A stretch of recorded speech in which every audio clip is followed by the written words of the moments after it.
咁呢邊起跑啊，見到步速都相對穩定，見到出邊線嘅阿聯酋選手嘅穆罕德，左邊第二個帶出咗少少，入邊嘅隊友卡馬魯丁都追得好近啊！哇，已經過咗印度嘅選手啊，開 pace 非常之進擊啊！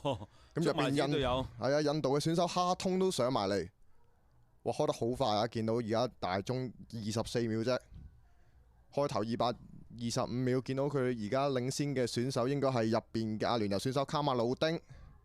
陳毅岑第9勝，因為呢個彎呢仲要波好遠啊！咁佢陳毅岑而家第2入直路啊！咁領先嘅選手仲係穆罕德仲係卡馬魯丁。陳毅岑頂住第2，哇！陳毅岑可唔可以追上去啊？呢段哎呀都遲得滯追啦，因為第9線始終有得好嘢啦，跑過第3，可能有機會跑翻佢自己接近 PB 喎。